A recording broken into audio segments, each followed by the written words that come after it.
3, 2, 1. Welcome to the Texas Values Report. This is Jonathan Sines, President of Texas Values. Great to be with you on a Saturday afternoon in the great state of Texas. Wherever you are, I hope that you're enjoying your day, spending time with family, friends, or alone, however you choose to use it. Maybe you're celebrating Veterans Day. A lot of that going on Saturday. Oftentimes we'll see it celebrated during the week. I know that for many years, my kids have participated in a Veterans Day parade that's during the week, and it's right by their school in downtown Austin. And so, but I believe the parade's is today in Austin on Saturday. But I'm sure take time today to reflect on that and share with somebody that you're close with or someone you know that has served in our military. It's always important to thank those people that have served and, those people that put themselves in harm's way and to stand up for the values that we believe in our country. And those are the values that Texas Values stand for when it comes to faith, family, and freedom in the defense of our Constitution. There's no question that that's what our organization is about, particularly at the state level. And so, look, when we're talking about faith, family, and freedom, you think about the issues of religious liberty and you think about some of the attacks that we're seeing on people of faith. And oftentimes when you think about that, it's about restricting people's speech and activities that they want to engage in and the government punishing them. But what we saw earlier this week is this shooting. I guess it's been almost a week now. I believe it was on Sunday, this shooting in Sutherland Springs. And so we're going to talk about some of these issues today: church security, religious freedom. And our guest today, to give us some more insight on that, is Gary Ledbetter. Gary Ledbetter serves as Director of Communications and Ministry Relations for the Southern Baptist of Texas Convention. He's also the editor of the Southern Baptist Texan, which is a publication. And, Gary and I have been friends for a long time. Gary's a graduate of Criswell College, Southwestern Baptist Theological Seminary, and also Midwestern Baptist Theological Seminary. But Gary and I have worked a lot on public policy issues. Our organization, while we're faith-based, we work with people all over the state that work in specific organizations and different roles that share some of these same values and principles. And so it's great to have good friends that are involved in this work on a daily basis, but also have unique roles that can give us insight on that. So, Gary, welcome to the Texas Values Report. Thank you, Jonathan. Pleasure to be here. Well, Gary, I know that as it's being reported on this church that was attacked, people that were attacked, this horrible shooting, this mass shooting out in Sutherland Springs, not far from the San Antonio area, as I understand it, this church was a member, if you will, of the Southern Baptist of Texas Convention. Tell our listeners, just for to set things up, kind of what that means, the reach of your organization and how churches tie into it, and then tell us about your thoughts on what happened in Sutherland Springs and the things that your organization has been doing as a response. Sure. Well, the Southern Baptist of Texas Convention is actually made up of 2,640 churches, and they're just really in every corner of the state. And most of our churches, just like most churches in America, are small, and a good number of them in small towns and rural places.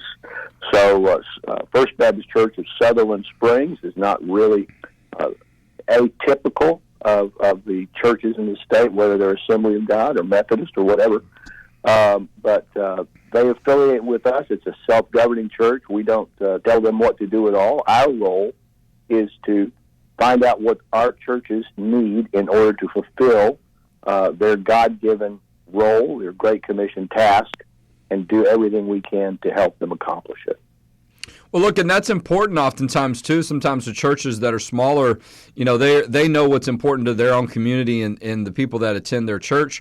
But it's good to have some insight, some wisdom, some guidance, some support from people throughout the state or from a convention, if you will, a group of people that have seen things that can give them guidance and give them insight as they try to meet the needs of people there locally. So we saw this attack last week. Gary, look, we're on social media a lot. We follow the news. We're not a news entity ourselves. I obviously do a radio show, but my role is a little bit different than people that are in the news on a daily basis. But my point is, I stay pretty engaged and aware of what's going on a moment-to-moment basis. There's often times where I'll have these feelings of like, I almost wish that I didn't, right? That I was not so aware of the news and staying aware of things, that there were things that I don't always see, from the get-go, because there's a lot of heartbreak out there. There's a lot of things happen. And so, when this shooting happened on Sunday, it was very upsetting, as you might imagine, and concerning. Tell us what you have seen and how SBTC has responded, and what your engagement has been with this church and this community since this attack happened. Sure. Well, like I said, we are a network of churches, and so we're aware of each other. And in some cases, like in a small town, all the pastors know each other. The churches know one another. One of our churches down the road had several first responders, EMT folks, and their beepers started going off. And so as soon as they were aware that something major had happened, the church went into prayer mode right there on Sunday morning, even as these folks were responding. We have regional people that kind of keep track of churches in different areas. Sunday afternoon, one of our regional guys was there as we began to get an idea, as the rest of the country did, of just the magnitude of this tragedy. We began to send people that direction. Our executive director and some of our staff went down there, met with the pastor, met with some of the folks, did some hospital visits. Our Southern Baptist president came over from Memphis, Steve Gaines. He went and spent some time with the pastor of First Baptist Sutherland Springs, Frank Pomeroy, and his wife Sherry. And so just at the beginning, it was pastoral. We called our entire church, our entire convention of churches to prayer. People began to, ask, what can we do? What can we do? Can we send money? How can we help? And so as that began to develop, we began to get an idea of what was going on and how could we help. The first step is grief. First step is how do we deal with something that is just unimaginable and tragic, as you mentioned. Well, we're talking with Gary Ledbetter, the Director of Communications and Ministry for Southern Baptist of Texas Convention. We're talking about the shooting in Sutherland Springs at the church there. The church is affiliated, if you will, with the Southern Baptist of Texas Convention. So you can imagine Gary was quite busy on Sunday, and I'm sure has been busy since then, maybe more so at a higher level than usual. But, you're right. One of those first responses, right, is this feeling of grief. I mean, it's hard to imagine, what that's like, right, to be in church, a place that's, we call it a sanctuary. I mean, it's, often, you have this feeling of safety, of security, and, of a place where you can kind of set all your worries aside. And not that that's changed. I mean, that still exists moving forward. But, sometimes it could reach it just to me upset me a little bit more to see such a place like that be disturbed, if you will. And that's probably the lightest way to put it.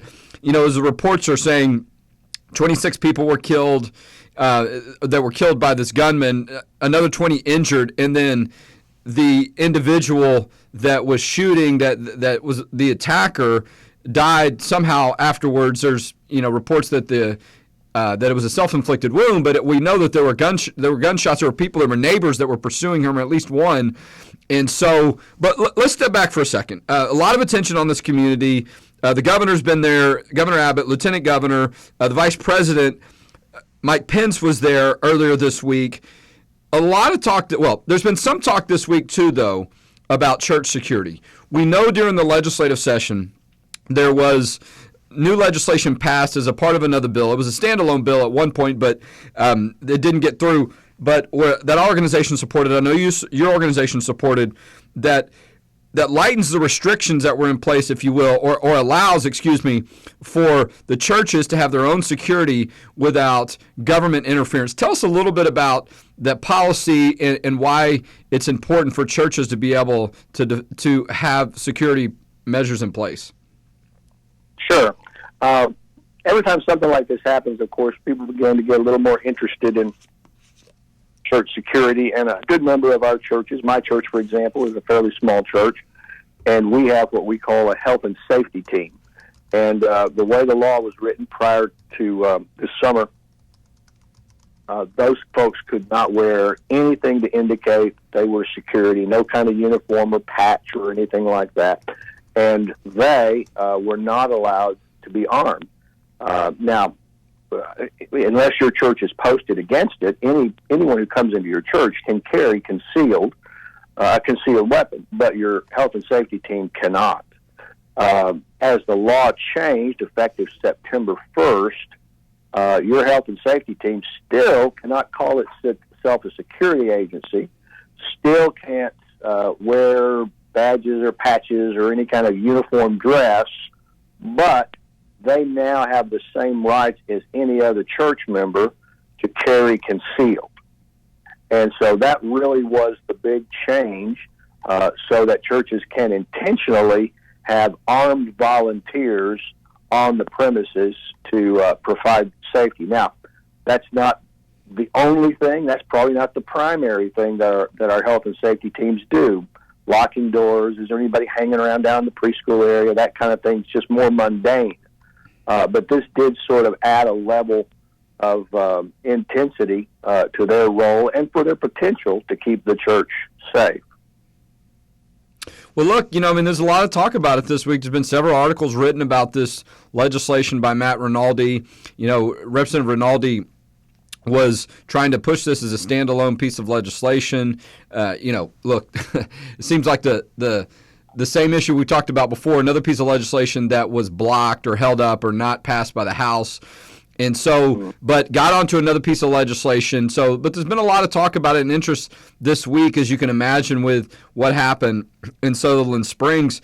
And, the initial talk at Sutherland Springs, or the initial response on social media, was people condemning the use of firearms and talking about gun control and really, honestly, Gary, condemning people of faith. And look, I know how social media can be, particularly Twitter sometimes. I try to keep it as civil and respectful as possible, and I avoid a lot of temptation to get into prolonged back and forth, because sometimes there's just no benefit to it. And so, right.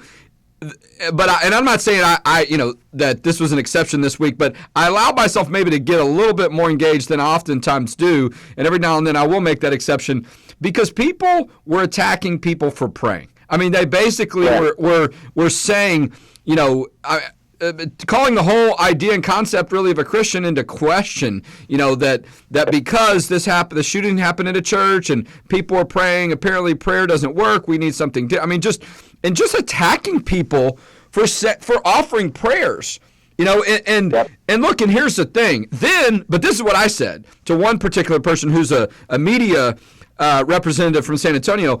Let's see when all the information comes out. We didn't know anything about the shooter or any of those. It was very early. And then we start to get reports that some volunteers, if you will, just some non-law enforcement people, neighbors in the community, someone had a firearm, and they were responsible for essentially chasing this guy away or diverting him.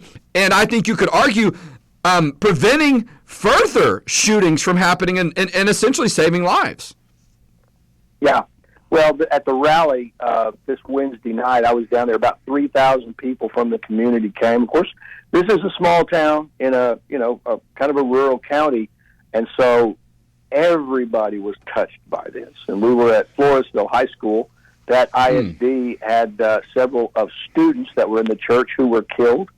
These two guys were there. These two guys got standing ovations. They got special call out from the governor, special call out from the vice president. These were just two guys that had other plans, so they looked across the street and saw somebody shooting up the church.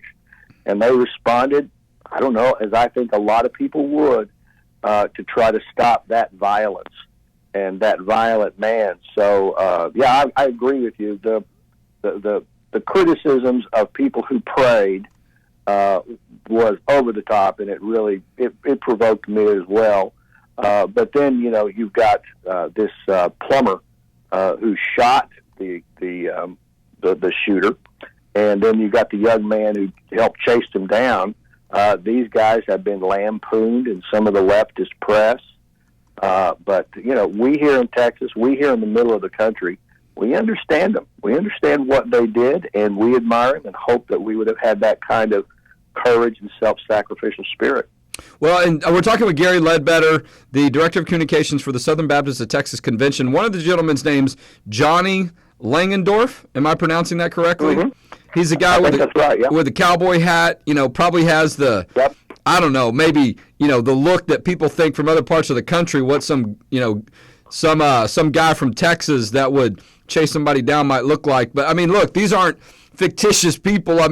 There is some truth to some of the depictions that people think, or they think about Texans, particularly some in rural areas. But these are good people. These are people that care about fellow man and just respond at times. And I don't know anything about these two individuals and the rest of their life. I'm just simply saying, from what we know, that is what having these freedoms are about. That way, if there are good people, or there are people that are trying, the good guys, if you will, or those that are trying to protect people, and I don't want us to get into a protracted or a long discussion about the Second Amendment. I know that's not your expertise nor mine, even though I support it. My point is, you see these things happen, and we do need to have the ability to protect ourselves when you have people out there that aren't going to follow the law anyway. But I want to talk about the prayer issue, because that's what struck me the most. And so there was a hashtag on Twitter at one point that was, look, and I'm going to try to be sensitive to our listeners, but F your prayers was what the Twitter hashtag was. You know what I'm talking about here. That's pretty extreme how people were attacking it. I was trying to respond to some of this to kind of reset things and get people to say, look, I understand people are upset about what happened, but the people in the church are not the criminals. They're not the ones that you should be attacking. The people that were in the church, and oftentimes, as we know, Gary, when people say, they ask for people for prayer because that's all they can do, okay? I'm sitting at home in Buda, south of Austin.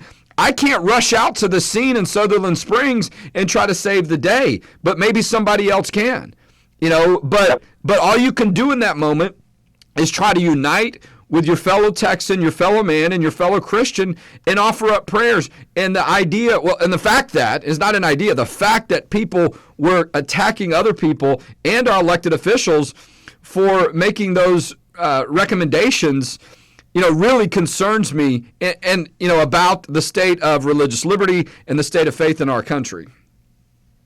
Well, and I think most everyone, even folks who don't go to church, recognize that response from some of the radical left was insane. We who believe in God believe that He is sovereign over the events of man. He knows the day of my death as well as He knew the day of my birth. So it's not a last resort to pray. It's an acknowledgement that God alone is powerful. And heavens, we didn't know what to say in the face of this grief. It's just like any other time you make a hospital visit or a visit to a family who's just lost a loved one. You don't know what to say. But God does know how to comfort and console the brokenhearted. And so we're asking Him to do that and to use our hands, to direct our hands as we're able to be part of that comfort. I really appreciate what Vice President Pence said in his own Twitter account. He said, I'm a believer, and I believe that prayer works and that God hears our prayers. Well, amen. Amen. Now, and I retweeted that too, Gary, right? I saw him tweet that. Yeah. I was like, here's the thing too. And sometimes it could be a misinterpretation of what it means to say prayer works, right? And I think about this as a Christian too. Look, I have my struggles from time to time where I'm like, Lord, are you hearing me, right? We, as Christians, I think most of us, if not all of us at times do that. But that in itself is an acknowledgement that there is value to the prayer. And so sometimes when we think about, prayer working, that's what people will think. Well, they'll think, well, if a church was shot up while those people are praying, well, then your prayers didn't work. Well, that's not the way prayer works. That's not the way God works. We know that the people have free will. that people are going to make their own decisions, that we live in a broken world, if you will, where there are people that may themselves be broken mentally and psychologically and make decisions like these. And so that's not an indication that prayer, quote unquote, doesn't work. I mean, that's not how prayer works. And look, you're the SBTC guy. You tell me. But I mean, that's just, and so I hope that some of this allows people to maybe get a better understanding of what you should be expecting when we talk about prayers and we talk about having faith.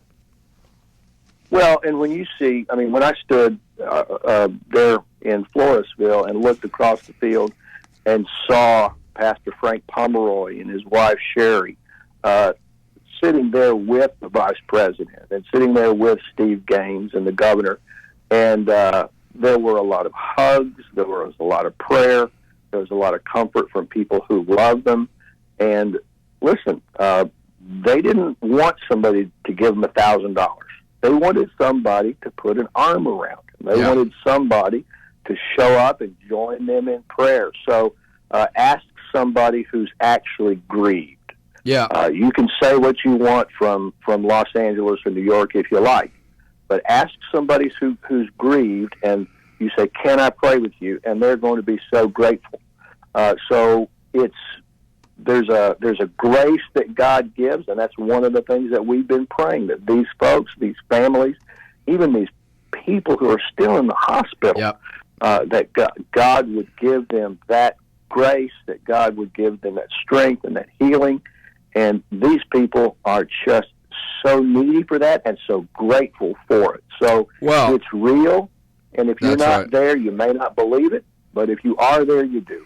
No, that's absolutely right. And look, and this is the beginning for them. As we know, when you deal with tragedies, I've seen it in Houston, I've seen it in Rockport, I've seen it in other parts of the coast, in Houston after Hurricane Harvey, and in other issues. These people, after the media and, the pundits on Twitter or whoever, move on to something else, this is still these people's lives. The prayers are valuable to them. We're talking with Gary Ledbetter, the Director of Communications for Southern Baptist of Texas Convention. Gary, two things. Number one, tell us if you're hearing more of a response or request for information about the Church Security Protection Act, and what your suggestions would be for information if churches are looking for that as they think more about these things and reassess them in light of what's happened and in light of the new law. Well, I would imagine that there are more than one faith group in Texas that's doing what we're doing, but because of the request from our churches and the interest, we have had right along church security training. I think our most recent one was in August to help them understand what are some better and best practices to see a problem before it becomes a problem, to take some remedial steps to make sure that doors are locked and that we know what doors people are going to come into while everybody's in the auditorium. Well, we've added 5 security trainings to the next year to accommodate our churches. And the first one is going to be this Monday over at Criswell College from 3 to 5 here in Dallas. It's free. And, so like I said at the beginning, we try to help our churches do their ministries, and this is part of it. And I'm sure there'll be some reference to the firearms aspect of it, but I think they're going to start with the basics.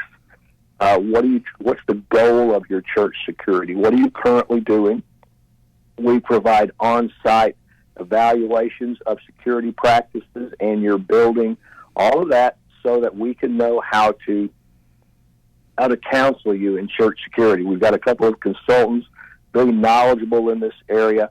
So that's how our Fellowship of Churches is responding. I don't doubt that there are other denominational groups that are also thinking, okay, so how can we respond to this need in our churches? And this is the practical thing we're trying to do to answer that question. And I hope that at the end of it, there'll be hundreds more of our churches who have a plan and have some trained folks.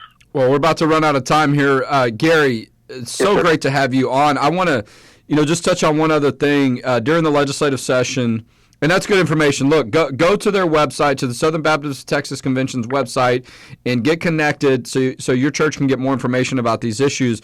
Another piece of legislation that passed during the session was the protection of faith-based adoption and foster care agencies regarding their placements and so on. Many of them, when they're involved in this type of practice, they want to follow their faith beliefs. And I just want to compliment Cindy Asmussen for her work on that issue and many others. Yep. I know we've spent time with you. I look forward to doing that in the future as organizations, I think really benefit from the relationship we have and the work together, because we see it take many fronts. We see things come up like last Sunday that, sometimes are not expected or come out of nowhere. And I'm glad you're doing what you do, and I look forward to continuing our work together on these issues of faith, family, and freedom in Texas.